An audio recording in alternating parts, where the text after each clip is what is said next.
What's up with the YouTube? What's up with the YouTube? What's up, Only Great family, man?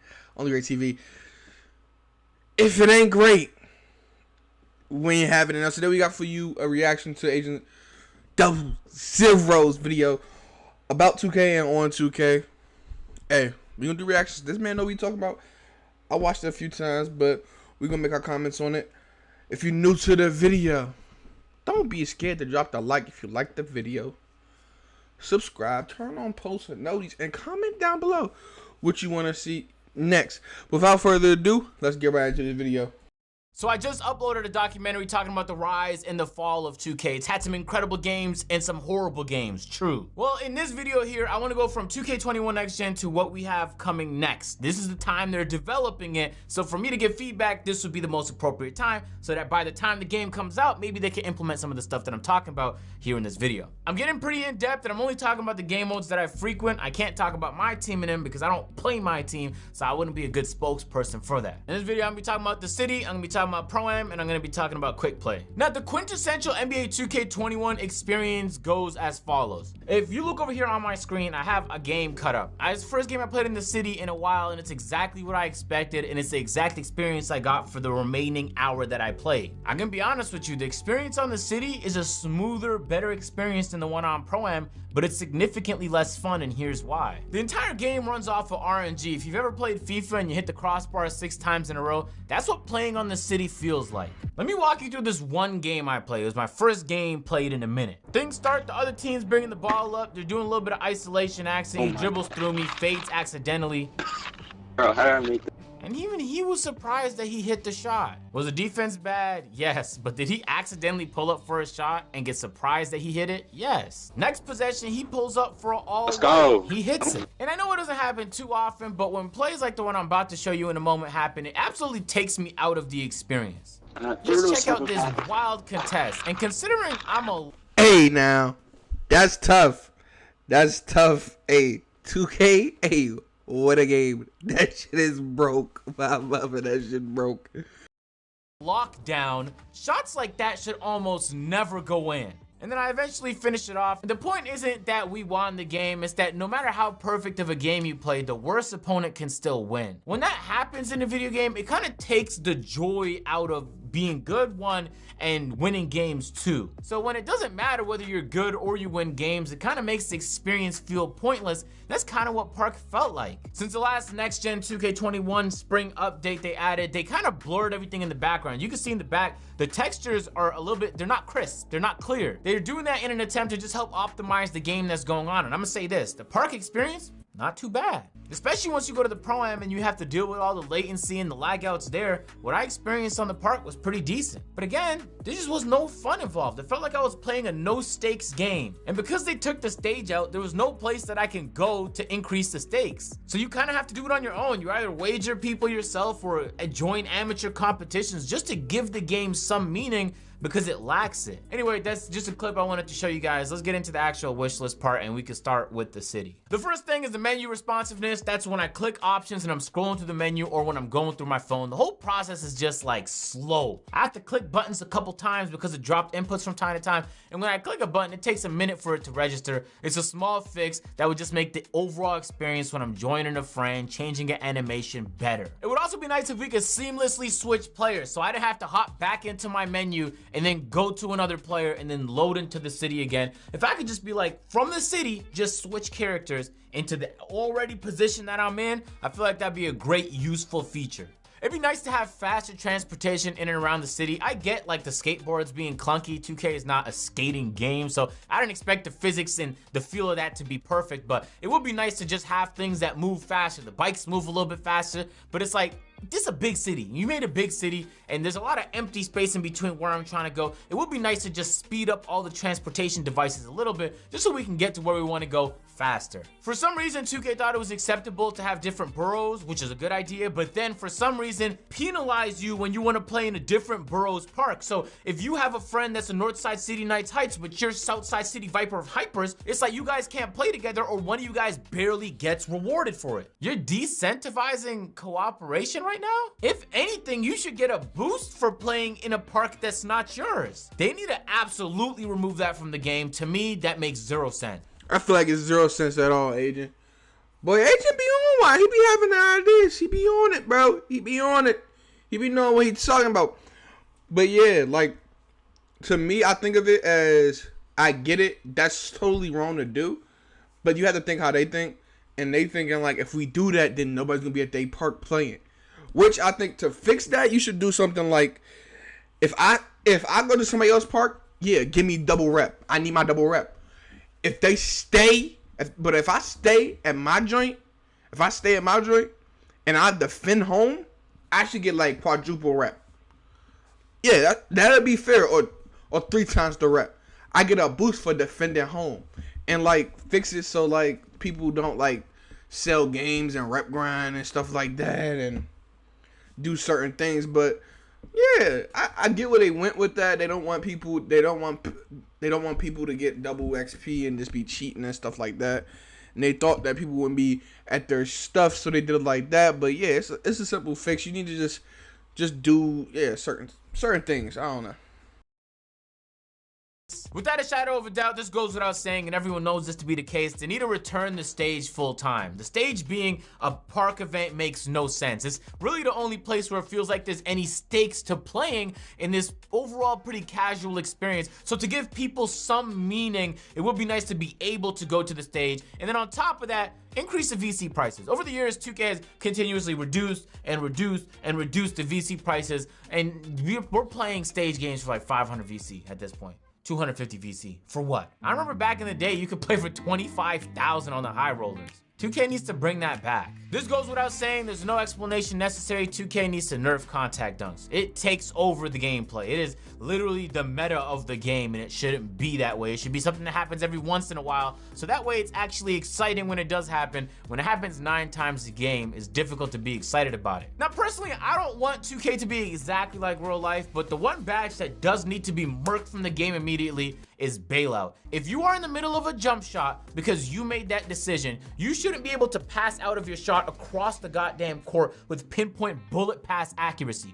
Literally nobody does that in the NBA. Bro, I swear I just talked about bailout, and I just talked about what other badge I talked about. I talked about all the badges, bailout, lob city passer, all that in my Y2K. Hey, go back and look at my Y2K video. I'm gonna put it in this video, but go back and look at my Y2K video. I just talked about this. He is absolutely right, bro. It should be no way. If I'm playing good defense and I get like a red contest and you got bailed out, you should not get bailed out. That shit should not work. If it's like you see somebody in front of you, you know you better close out and you do it. Yes, but like have a cap on how far you can pass out. Like I can pass to somebody in the paint, but I can't pass to somebody that's all the way in the other corner if I'm on the other side of the court in a corner. No, and I should be able to pass from the top of the gate to the corner either. Like what? No. Have a range gap on that badge or remove it completely. But I don't want centers passing out of shots like they have complete accurate pass accuracy. Fuck no. And I hate to be the nobody does that in the NBA kind of guy, but with this badge, it's truly frustrating because when I contest you, I want to be rewarded for the good defense I played. You shouldn't be, and by the definition of the badge, bailed out. They're never gonna do this. Maybe they'll hopefully do it on the PC side, although they never really show love there. It would be nice to have your ping number available on the top left, so you could just see what the latency is. Will 2K ever do that? No. Actually, I don't even think I know of a console game that does it, but it's very common on PC, and I know 2K doesn't ever show PC love. It would be nice to just have a feature, so I know when I'm playing in bad server or good server conditions, it would be nice. This is a no-brainer. It's something that the 2K community has been begging for a while, and 2K has not obliged, but new and enjoyable rewards. When I'm ranking up my player and I'm reaching new levels, I should be like excited that I'm about to get something lit. And it used to be the case, man, back in 2K15, 16, and 17, but 2K has slowly lost their way, man. We went from jetpacks and tigers to joining the park in a helicopter. But like, I guess in your My Court, you can add a little mini hoops basketball game mode? What? We need to just think of new stuff, yes. Bring back the old lit stuff, yes. But give people a reason to want to do that grind. Trust me, it'll pay off. When I'm in the park and I hop on the Got Next and I'm in my warm-ups, that's dope. That's actually a fantastic new feature in 2K21 Next Gen. But for some reason though, I can't look to see who else is on the Got Next. I can't see if one person's standing, two people are standing, I don't know. And therefore I could be waiting there indefinitely. Now, after you do win a game and you're on winner spot, you can look, you know, to the side and see who's coming up. That's dope. But there should be a way for me to switch cameras or just to look over to see how many people are waiting for the game. That way I'm not just waiting with the empty park for a game that's not gonna happen. I can save myself the time and just move to a different server or a court that does have a game going on or is about to. For some reason, the way that 2K shows streaks in the game doesn't make sense. Sometimes one, they just don't show it at all, and other times they just get your streak wrong. Don't know why, but when you are going on a little binge session, you're playing for hours, a streak that's important, especially once you start passing 15, 20, right? So 2K, it shouldn't be too much work for you to just display it correctly and all the time. In my opinion, I do understand there being mayors and they have to put designs on the court, but the court designs, especially in Southside City Vipers Hypers, is corny. It just doesn't really add much to the experience. The overall aesthetic of the park looks dope, but then I look at the courts and it's just like, that's a lot to put on a court. It actually detracts, I feel like, from the overall vibe of the court. And I believe all the affiliations, their branding almost seems like elementary esports team branding looks. Like if I reached out to a designer, I was like, make me a design with a snake on it. This is what they would make. It doesn't feel like something done professionally. Maybe that's just me nitpicking, but I would like for that to be redone. Or like if you become like mayor or whatever, like I've been like looking, but I look off my friends because, you know, support the bros. By the way, I'm gonna have they YouTubes in the description box below, so you better check out their channels too. Those are the bros. But yeah, they should like do they ask the mayors what court designs they want? Because they ask the mayors, that'd be like way better. Like, they would push for people to vote for them. I like how they did it. Like the content creators, they actually have to get people to vote for them now. Getting the content creators involved in the community, involved all together. But yeah, they should like ask the mayors what type of design they want, because that would be tough.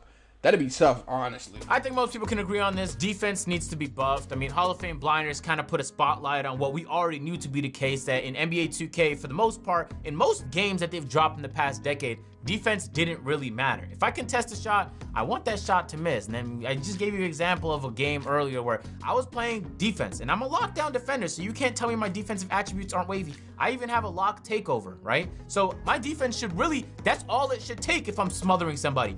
Hey, I feel the same way, but we had content creators in the past 2Ks and 2K19 and stuff. People was making locks. I was one of them dudes with a lock that could shoot in the corner. People was mad because the lock was so versatile. You could shoot with it, you could play amazing defense, and you could finish at the rim. It was OP, but you could not dribble. It was OP. It wasn't that OP like it took over the game, but we gave people problems. When people had locks, they was like, oh, he got a lock, bro. Watch out, bro. He got a lock. What the hell? Like, they made defense good, and then people complained about it, so they nerfed that joint to the ground. Like, give it a buff, and go look at my Y2K Part 2 video. No, Y2K, the first video, then the Part 2 video. The first video go over defense, so you get what I'm saying, and then the second video also go over defense with the unpluggable badge and the pickpocket. So look at both of those. You already know what I'm talking about. Back to the video. And then when help defenses come in and they still make a contested layup, it's like, what are we talking about right now? I don't care if you're a slasher. Defense should matter, and I want to be rewarded for playing good defense. And anytime I'm not, it just decentivizes playing on the defensive side of the court, and not everybody's offensive minded, because defense really don't matter. Just score more on offense. Outscore opponents, like the Houston Rockets with James Harden. The build system had good intention. Hold up. I had to pause that one. He said like the Houston Rockets with James Harden. If you really think about it, yo. The Houston Rockets really traded away Clint Capella. Had no big man whatsoever to fill his gap. And their plan was just to outscore niggas. That is actually crazy. That is actually crazy. They really did that shit. That's funny too. It's really funny. But yeah. Don't make it a shootout. Don't make it a shootout. I don't even don't believe it's horrible this year, but there's some small, I'd argue pretty large problems with it. The fact that everybody makes power forward builds because a lot of the time they're faster than point guard builds is crazy. Just making adjustments to the build system so that there's more diversity would be nice. If you have a logo, any type of logo, whether it's the speakers because you're a rapper, whether it's the 2K logo because you're a content creator, when you hop on the court, you can't see it. So you can't actually get games with the logo. So it really doesn't serve much of a point unless you're just perusing around and loitering in the neighborhood, the city, the park. I've been calling it everything this video, but in the city. After winning a game and waiting on the court, you can't look at your map or change badges. Simple quality of life stuff. You should be able to change your badges or change your jump shot or change your animations while you're waiting on a court or when you're in the prime arena. That's all simple stuff that should be available. This is something that affects me because I'm a gamer and I love playing in great conditions, 300 FPS, 20 milliseconds ping, all of that goodness. But on NBA 2K, I don't get much of that. I was playing on the park today and it was a good experience for the most part. Then out of nowhere, latency picks up and it just feels severely delayed. Happens out of nowhere. Because of some of the changes they made to the engine in this year's version of the game, I'm seeing more clipping than ever, especially in dribble contact animations where I'm trying to blow by somebody. You'll see clipping through people's knees, sometimes through people's sides, and it kind of just gives me like a real amateurish vibe, especially after they dropped all those blog posts talking about the improvements they made and how little clipping was going to be in this year's version of the game. So let's try and avoid clipping for the next one. Anytime I'm phasing through another player to make a move happen, that's bad physics. The last one I want to mention for the city is the jump shot creator. For some reason, it happens from time to time, not every single time, but when you boot up the jump shot creator, it'll take like 2 minutes to load up. Yeah, it's a glitch, it's a bug, and just like the Zion loading screen, it's something that has to be addressed. Next one I want to talk about is Pro-Am, and I'm actually severely excited for what 2K can do with Pro-Am if they just gave it the chance. It seems like a game mode that has had a little bit of attention, but never from gameplay developers, and so it always has kind of been left in the dark, and any improvements made to the mode were made very, very oh so slightly, and it's a shame because in my opinion, it could be one of the, if not the biggest mode in 2K if it just got that chance. If someone's gonna invite me to be a part of their Pro-Am team, you actually have to be in the same park as them to make it happen. I should be able to invite people to a Pro-Am team regardless of which city they're in. Add that 2K. You should be able to change your badges, your attributes, your jump shots, everything about your player from the Pro-Am arena while you guys are waiting for a game. It would also be nice to be able to change the cameras in the warm-up arena, you know, drop it to 2K low, drop it to broadcast, whatever the case. We are NBA players technically, but we don't have rebounders. So like they just leave the balls on the floor. They don't even have ball racks anymore. You have to go pick up the ball from the floor and then rebound your own shot. The whole point of warm-ups is to warm up. It would be nice if you just had like an AI there, make it Mike Wang, and he could just rebound us the ball and pass it to us the way that it happens in the training facility. That should be a thing that exists in Pro-Am warm-ups. Small thing, but it will make the process of just actually warming up easier. It's sad that I have to say this next one, but let's bring the arena back. For some reason, that stadium that you could play in if you got to a high enough rank in previous versions of 2K, they just took it out the game. So the only Prime you can actually play in is the facility that you're warming up in. What a shame. And on the topic of bringing things back, 2K added this League Night feature where every week there's gonna be one day that's gonna have ranked games. Everybody has to hop on and play their ranked games, and they completely abandoned the idea, but they took out the ranked mode for League Night, but now there's no ranked mode at all. So you either just play unranked games or play private matches or play 3v3 Prime. And it's like you just took out a feature and then just pummeled the feature that was supposed to replace it. So now there's nothing there for it. It makes the overall competitive vibe that's supposed to be Prime feel like a pointless grind unless you're joining amateur competitions and just creating value in your own way outside of 2K. For the ranked mode, I think you guys should completely remove the ranks that you guys previously had. Bronze 1, Bronze 2, Bronze 3. It's too much to remember. Make it simple. Bronze, silver, gold, platinum, diamond. That's what every other game does. Just make it simple. Why are we overcomplicating Bronze 1, Bronze 2, Silver 1, Silver 2, Gold 1? You don't have to do all of that. You don't have to do all of that. When ranks are easy to remember,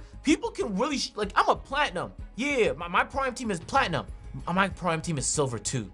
Which one sounds better? Which one sounds better? It's really easy to do. It's really easy to do because let it do say they diamond on Apex. Apex go bronze, silver, gold, diamond, platinum, master, then predator. The master and predator joint, they didn't really need it. They just added the predator, but they added the master joint. But yeah, let a nigga, hey yo, let a nigga say he diamond. I'm not playing with you. I'm not playing in diamond lobbies, and I'm barely playing in the gold lobbies, to be honest.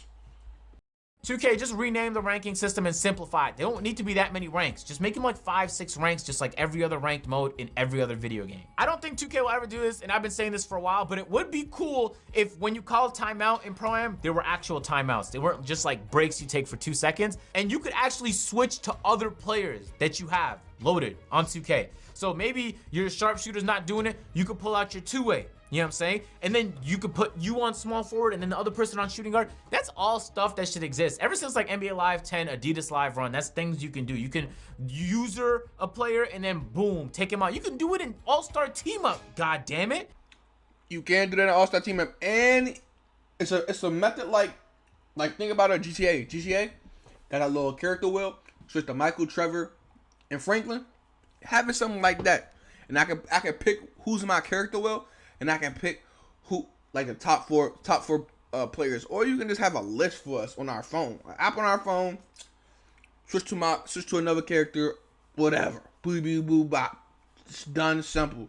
Having something like that, that's actually a good idea though. You should be able to use your other players, like load in with 2 players into the Pro-Am, and if you're not feeling the one you're using, you should be able to sub them out and change lineups on the go in the game. That'd be dope. I think 3v3 Pro-Am needs like a facelift. Like, I need to be able to play 3v3 Pro-Am the way that you play Ruffles or Perk events. Like, you just load up matchmaking the way you do in 3v3 Pro-Am, but then you're playing in Shanghai, or you're playing in London, you're playing in Hoop Dome, Toronto, or in Rucker Park. In just iconic places around the world that would be very dope to play in. That would be such a dope vibe for 3v3 Pro-Am. And you've seen the likes of NBA Live doing it. Plenty of the arcadey style basketball games do it, but 3v3 Prime just feels like a last minute decision. And this year, and I might as well get into it, you don't get any rank for playing 3v3 Pro-Am, and so unless you just want to play for the sake of playing, nobody's playing that game mode anymore. In my opinion, it was one of the best introductions 2K made, especially to the Pro-Am scene, in years. And so to just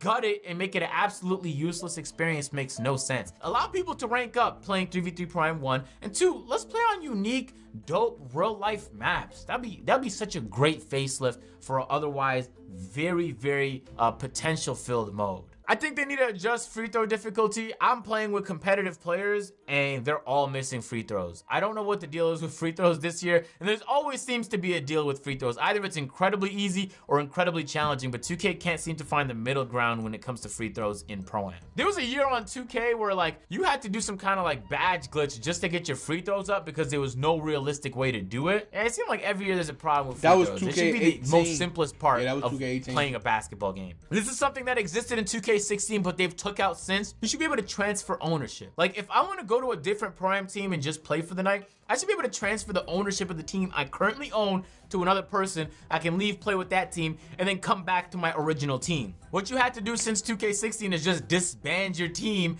and then that name that you had for that team, you'll never get it back. Because once you disband a team with the name, it's gone forever. So now teams are just being created and disbanded left and right, but transferring ownership is a simple thing that I don't know why 2K ever took out their games. I think 2K needs to do a better job of placing importance on team rankings, and I know they show it on the billboards in the Prime Arena, but they really need to push for it. If they want Prime to be a competitive mode, they have to give people a reason to care about grinding up those leaderboards. And for the most part, every time I talk to someone that plays Prime, they couldn't give less of a shit who's number 10 or top 10 on the leaderboards, nor do they ever care to get up there. I remember even, I think it was in 2K17, like that was, if you were on the billboard, bro, like that was something to be. Now it's like an irrelevant thing that nobody really cares or ever goes for.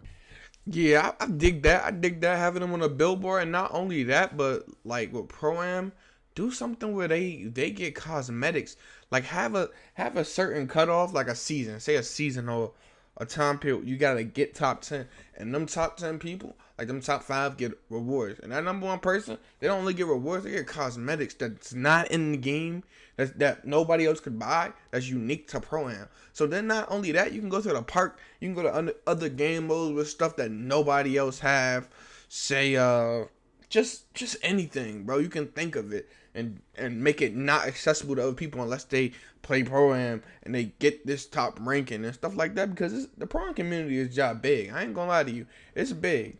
What a shame. I don't know why people are opposed to this personally, because it already exists in the city, but I would like to hear the other team in Prime. I would like to hear what the other team is talking about and all of that. And then I would also like for there to be a mute all feature when I don't want to hear what they have to say. So I can talk my smack if I need to, just like the city, but I can just mute them all and focus on the comms with my team if I want to as well. That'd be dope. It would be nice to be able to load in directly from the menu into Prime, because right now you have to go into the city and then go into Prime, but it'd be nice to just be able to go straight there, because if that's the mode that I know I'm hopping on to play, there's no reason for me to peruse around the city. They're never gonna do this, I don't think, but it would be nice if there were like weekly or monthly tournaments. I remember in 2K14, if you played my team, they had these Virgin Gaming tournaments where Virgin Gaming ran them, but it was through 2K. Like, you can actually click it on the game and you can sign up for tournaments and win money and do all type of stuff. And it doesn't have to be something like that, but from time to time, just every month, just run some kind of in-game tournament with a $25,000 prize, something, just to give something for people to look forward to. Like, at the end of the month, I know there's a tournament, I want to grind my player, make sure my badge is looking right and my team chemistry is looking right, because I want to compete. This is a pretty unique idea I had, and I think 2K should implement it. If I'm playing in the rec with a team and I'm loving it, like, wow, we really got along, everyone had mics and they're cool people, I should be able to like click a button at the end of the game and like re-up with them, or create a Pro-Am team and go straight from the rec into like loading into a Pro-Am with those people. Just make that whole experience seamless, because like, oh, I really fuck with this team. They fuck with me, say less, we could do that. In Rainbow Six, it's the same thing. After you play a ranked game, you can decide to stay with your team or switch out and just rematch make with a whole nother team. That'd be a dope feature. I think so. And obviously, like in any ranked mode, you never want to show the other team's rank before people hop into the game, because sometimes people get frightened seeing another team's rank and they would just immediately dash. So hide that rank until the game has already started, and then there's a penalty for leaving. That way people are incentivized to stay in games and not rage quit. Now, on the quick play side of things, this was kind of difficult to think of like creative ideas, because it's quick play. Like, it's been done for over 2 decades now in NBA 2K, but it's difficult to come up with new dope stuff to include in the game that's simple to do, because if it takes any amount of work, 2K is probably not going to do it, because that mode rarely ever sees attention. That being said, like when you pull up to your friend's house, that's a game mode y'all are usually playing, right? Quick play, people just run on the 5v5s. I think there needs to be like a dope NBA 2K title card. If I reach a certain rank on Play Now Online, I should be able to have that title card appear on my team so people know I reached the highest rank in the other mode or in Park. That kind of stuff should be transferable, so that way it's almost like, yeah, I did this, like I'm proud of what I accomplished on that other mode, let's see what I could do on this mode. And it's like a badge of honor for people that play Now Online. They also need rankings that are easier to remember. Their current rankings is like 8 deep, and it's like freshman, this and that, and pro and Hall of Fame, and it's like, no one's gonna memorize all of that. If you tell me your Hall of Fame rank, I'm not gonna know what the fuck that means, because there's too many ranks and they're too random.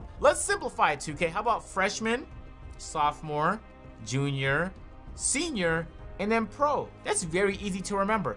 All stages of college, and then you're a professional, and that would be the highest rank. I think anytime you complicate that process, you're not really adding nothing to the game, and you're actually devaluing the actual ranking system itself. Because the whole point of me saying that I'm ranked in Valorant is that everyone knows what that means. If nobody knows what rank freshman means or Hall of Fame means, because it's too many things to remember, especially for people that don't frequent the mode, then it really holds no value to really anyone but the people that obsessively play it. Obviously, there needs to be a ranked, unranked mode. I believe this to be the case in just about every mode 2K has. There needs to be a casual, relaxed experience for the people that want to kick back, and then a ranked experience where you can climb leaderboards and play competitive sliders for the people that want to try hard. Now, if you are going to divide that experience like that, in a ranked mode, it would be cool, like in other games, if there was a ban and save. So I could be like, I don't really want to play LeBron James for the 9th time in a row. I'm banning LeBron's team, ban the Lakers. And then on your side, you can save. I want to play with the Warriors, maybe I'll save the Warriors. It's a valid point. I mean, they got this in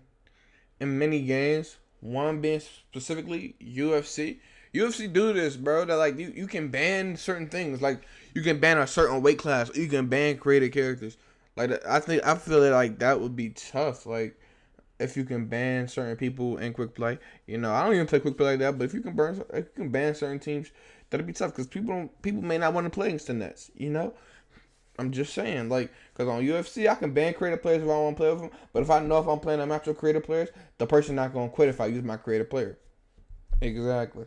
right? There's ban-in saves and plenty of esports and competitive modes in gaming. So it will be like a unique introduction, especially if you are going to divide that experience, but only if you're going to divide that experience, because the unranked people shouldn't need to play with your bans and saves. That's not an unranked chill experience.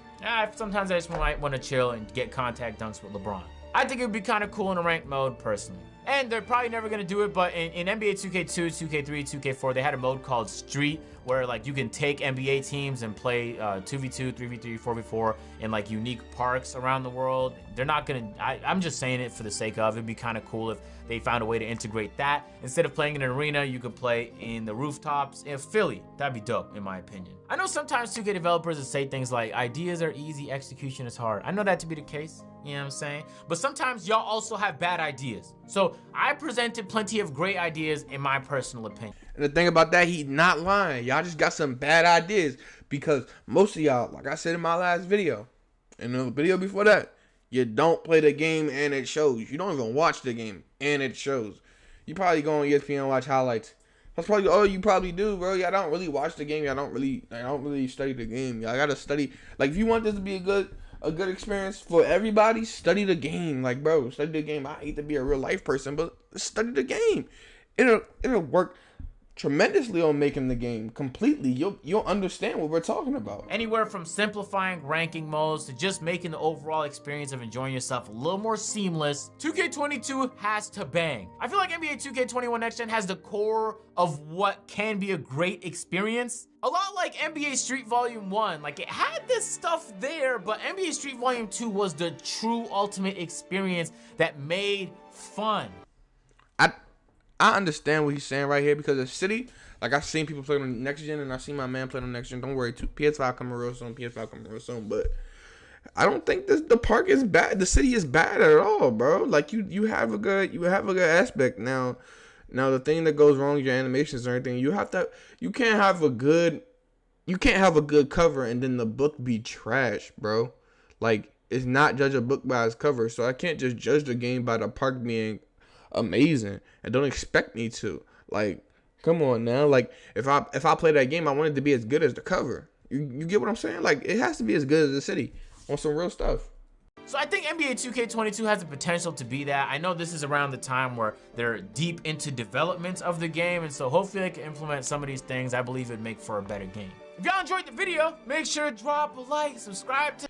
Now, Agent Mason Val puts right there, and as he said, if you're new to the channel, like, comment, and subscribe. Like the video, comment, subscribe, and turn on post notice, please, so you know when I'm posting again. And if you want to be part of the family, of course, that's why you subscribe to the channel. You like the vid, so everybody else can see the vid. Much support goes into these likes, and I can't say too much. Comment below what you want next, what you want to see next. We're gonna come out with bangers, come up with new ideas, come out with bangers, something new that you haven't seen before. But AJ made some good points. Hope 2K listens on the next 2K, because you know we'll be getting it. You know we'll be playing it. You know we playing it when it first come out. But it's your boy, Only Great. You can just call me Great. If it ain't great, we ain't having it. And we out. Love, peace, and joy. Hey.